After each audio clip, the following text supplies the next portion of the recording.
It's up to you to decide what time you get up and how long you need to come around. Most likely, this will be linked with other lifestyle commitments and requirements. Once you've decided to sit down and work, though, the next challenge is to actually work and not get distracted by other things or put off working while procrastinating. The biggest issue with procrastinating is that it's not even restful or fun. When most of us procrastinate, it means we'll spend our time browsing the web absent-mindedly, playing mobile games, or otherwise just generally wasting time while feeling stressed about the fact that we're not working. Now think how much nicer it would be to work solidly in the morning and then to have a few hours at the end of the day to relax and to really unwind and enjoy your freedom.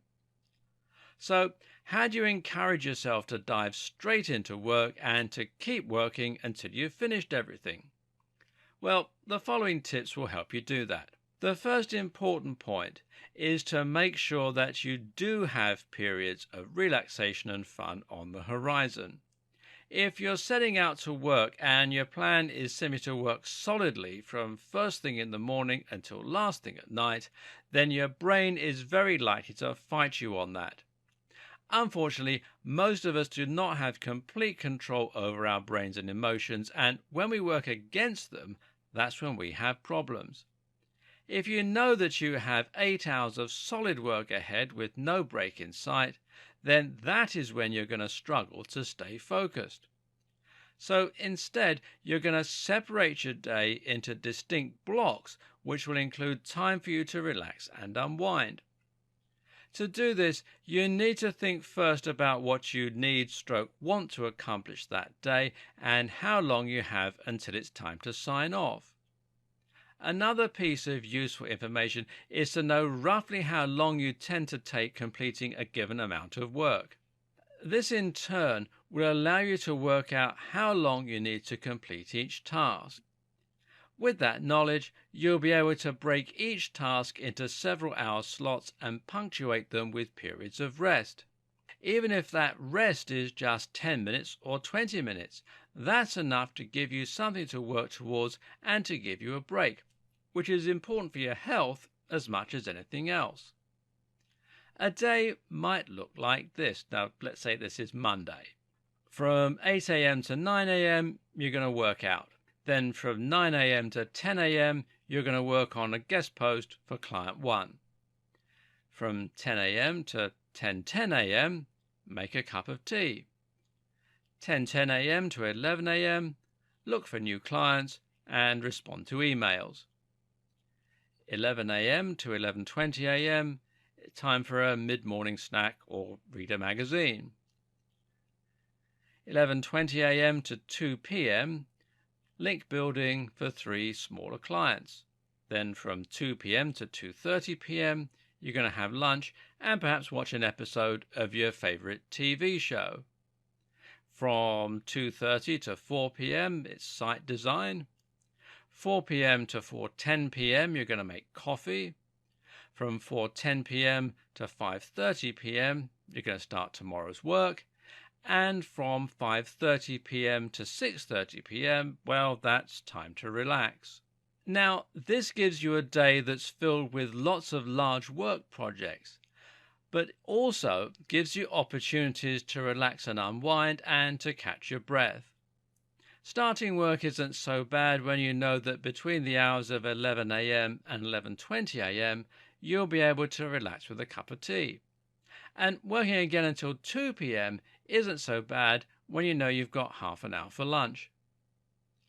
While most of us think that the best way to be productive is to dive straight into work and give ourselves no breaks, this is actually the worst thing you can do, as you'll find your brain fights that and urges you to do more fun or relaxing things.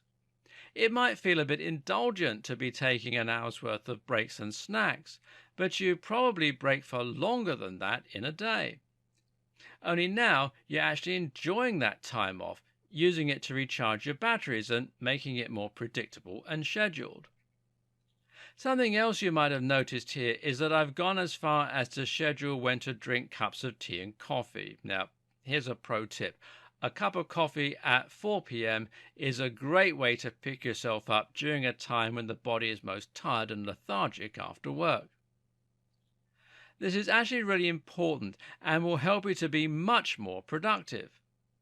Why? Because little breaks to make tea can actually take you out of the zone and represent a much bigger break in your workflow than you realize. If the first thing you do is make tea or coffee, then have a snack, then answer emails, well, it can quickly get to 10:30 a.m. and you haven't achieved anything. This is a very crushing feeling, and it's enough to set you back much further. So instead, start working on something useful and important right away, and that way you'll be able to get your day off to a great start. Come 10:30 a.m., you'll already have a big win under your belt, which will set you up for the day ahead. Another tip to making this plan work is to make sure that the scheduled time slots for each piece of work are longer than you think they'll probably need to be. In other words, if a piece of work normally takes you 2 hours to complete, then schedule it to take 2.5 hours. Why? Because that way you'll trust in the system and feel like you really can take those breaks. If your work is constantly down to the wire, then it will hurt the quality. It will make you feel stressed about finishing it, and you'll risk not getting everything done that you need to. The next question is what you should be setting as your first task for the day. And the answer is that ideally, you should make the task something relatively easy and fun. The hardest part of getting into the flow when working is putting yourself in that mental state to begin with. Once you're going, it's relatively easy to maintain. It's getting to the point where you're going in the first place that's hard. If you make your first task one that is overwhelming, unpleasant, and very dull, chances are you'll find yourself putting it off, making excuses, and procrastinating. But if you make it something relatively easy or fun, then you might find yourself jumping into it much more effectively. That said, also try to move the more crucial and urgent work towards the start of the day. The aim is that if you reach burnout by 3 p.m., you should already have accomplished all of the absolute most urgent tasks you need to complete. Again, this buffer will allow you to put more trust in the system. Another useful tip in this regard is to half finish a project the day before. Start writing a piece of content or an email, or start designing a website or handling some on-site SEO. This will make it much easier to dive back in right away the next day. We don't like unfinished business. It's human nature to want to complete a piece of work you've already started, and this means you'll be able to dive in with a lot less resistance. Finally, if you experience the equivalent of writer's block, then the best way to overcome this is to force yourself to do some work. Now, whether that means designing a few buttons or just writing something down, don't worry if you're lacking inspiration and the work lacks quality. The best way to get into the groove is just to start, and you can always go back and fix what you wrote or made later on. Try following these pointers for the next few days and see how it improves your workflow. What you should find is that you're able to start earning back some time during your day and thereby get yourself some free time. From there, we can start looking at how to improve the quality of your business and your life.